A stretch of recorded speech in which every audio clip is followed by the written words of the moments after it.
Il y a 3 jours, c'était la journée internationale des sages-femmes, le 5 mai 2022. Pour l'occasion, le magazine Magique Maman m'a donné carte blanche pour écrire sur le sujet des sages-femmes. J'ai donc décidé d'écrire une lettre pour le métier de sage-femme et aujourd'hui, je vous la partage.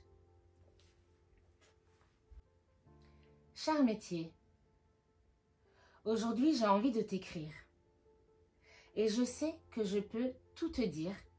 Alors merci d'avance de me permettre de t'écrire en toute transparence. Cher métier, si tu savais comme je t'ai aimé dès que j'ai compris qui tu étais. Tu es comme ces personnes qu'on connaît de loin, ces personnes qu'on croit connaître, jusqu'au jour où on prend vraiment le temps de se découvrir. Et là, l'évidence. J'avais 19 ans. On était en janvier 2011 et je doublais ma première année de médecine. J'avoue qu'au début, tu étais un plan B, mais ça, tu le sais. Je voulais partir en médecine pour devenir gynécologue. Et alors que la possibilité de réussir le concours pour poursuivre dans cette voie s'éloignait, devenir sage-femme est devenu mon ambition. J'avais ce sentiment de la juste place. Au final, comme toute relation, tu n'étais pas vraiment un plan B. Tu étais là où je devais être. Tu étais ce qui me correspondait, mais il aura fallu passer par beaucoup de larmes et de déceptions avec le plan A pour le découvrir. Et c'était parti. C'était parti. Et à chaque découverte, je t'aimais un peu plus. Tu m'as tant offert. J'ai vraiment vécu des moments merveilleux avec toi, fabuleux, extraordinaires même. J'ai vu des centaines de bébés naître, j'ai vu des centaines de couples devenir parents, j'ai vu l'origine de la vie et j'ai vu des moments d'amour indescriptibles. Alors oui, j'ai vu des moments moins gais, voire très tristes en fait. J'ai vu des larmes couler. J'ai vu la peur creuser des visages. J'ai vu des espoirs s'envoler. Et j'ai même vu des bébés décédés. J'ai vu la douleur, j'ai vu l'incompréhension. J'ai vu beaucoup d'humains. Beaucoup d'humains. J'ai découvert beaucoup de vies, toutes les situations sociales, tous les niveaux d'éducation, tous les niveaux de soutien familial. J'ai vu des personnes avec des projets divers et variés. De par ta pluralité, cher métier, j'ai pu rencontrer des milliers de situations de vie. Des IVG, comme des projets bébés, surprises, désirés ou inaboutis. Des grossesses à risque, des naissances, des allaitements et des premiers biberons. Des parents rentrés chez eux, j'ai vu des joies et des dépressions. J'ai vu des personnes venant en rendez-vous pour poser des stérilés et d'autres pour les enlever. J'ai vu en cabinet le début de la puberté, comme des ménopauses bien installées. Cher métier, si tu savais, mais si tu savais, j'avais déjà bien conscience, je pense, de la place des femmes dans notre société. Mais alors là, avec toi, tous les jours, dans l'intimité de mon cabinet, j'en suis témoin. Témoin des aberrations qu'on a pu dire pendant des années aux femmes. Avoir mal, c'est normal. Pas de stérilet avant les bébés. Forcez-vous un peu, l'appétit vient en mangeant. Votre lait n'est pas assez nourrissant. Oh, pas de bilan IST pour vous. Vous n'allez pas coucher avec n'importe qui. Buvez un petit coup, ce sera plus simple et puis ce sera votre mari qui sera content. Et j'en passe. Alors, cher métier, si tu savais, comme tu me permets d'être au cœur de ce changement de société et même d'y contribuer. Alors ça y est, je vois certaines choses changer. Et grâce à toi, je suis aux premières loges. Alors même s'il y a plein de choses qui n'avancent pas suffisamment vite, j'entends de plus en plus parler d'endométriose et du fait qu'avoir mal, ce n'est pas normal. Des douleurs pendant les rapports et que ça non plus, ce n'est pas normal.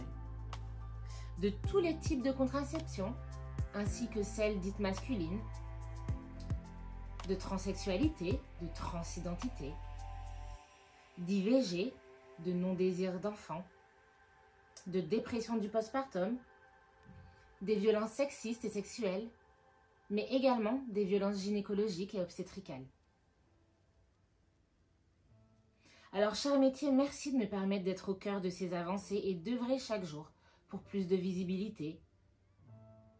La singularité et la pluralité de ce monde est l'une de nos plus grandes richesses et aucune histoire ne mérite d'être invisibilisée ou discréditée. Mes chers métiers, il faut que je te dise quand même. Tu le sais déjà, je sais, mais parfois, qu'est-ce que j'ai pu te détester?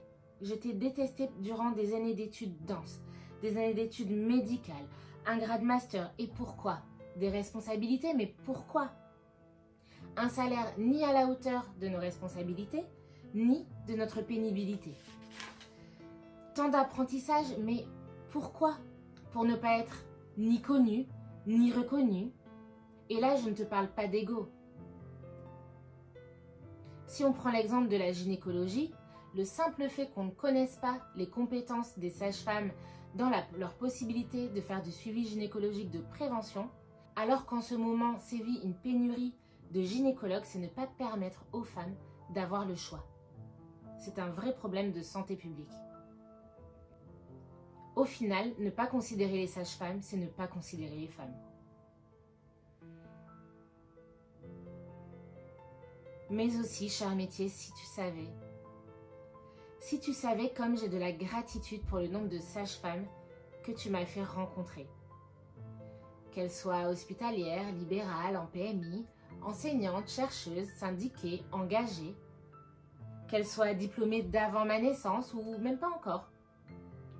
Qu'elles soient fans de la technique et de l'aspect très médical de notre métier ou tout l'inverse ou les deux. Qu'elles soient spécialisées en échographie, en hypnose, en acupuncture ou encore en sexo. J'ai vu chez mes collègues sages-femmes, que ce soit des hommes ou des femmes, beaucoup, énormément d'envie de bien faire, de prendre soin, de se former. Et j'ai appris de chacune de ces rencontres. Et quelle fierté de faire partie de cette grande famille. Cher métier, si tu savais comme je suis désolée. Je suis désolée de voir que tu souffres tant, que tes revendications ne soient toujours pas entendues après plus d'1 an de grève. Je suis désolée de voir des membres de notre famille s'arrêter, épuisés, vidés. Je suis désolée que les conditions de travail ne nous permettent plus de t'exercer pleinement, d'exercer tout notre art qui est la maïeutique, de faire accoucher des bébés comme des émotions. Alors, cher métier, en cette journée du 5 mai, en fait, je suis un peu partagée. Un mélange entre tristesse et une grande fierté. Mais comme la maternité, tu me diras, c'est ok d'être ambivalent dans les périodes difficiles. Alors pour finir, cher métier, retiens ceci, nous ne sommes pas seuls. J'ai vu plein de patients, comme des professionnels de tous les horizons, nous soutenir. Et c'est tellement rassurant. Alors même si parfois j'ai envie de crier de rage de te voir souffrir, cher métier, toi et tous les membres de notre famille, j'ai envie de terminer par un message d'espoir. Le meilleur est à venir. On m'a toujours dit qu'avec beaucoup d'amour, on pouvait soulever des montagnes. Alors sache une chose, cher métier, pour toi, je soulèverai l'Everest.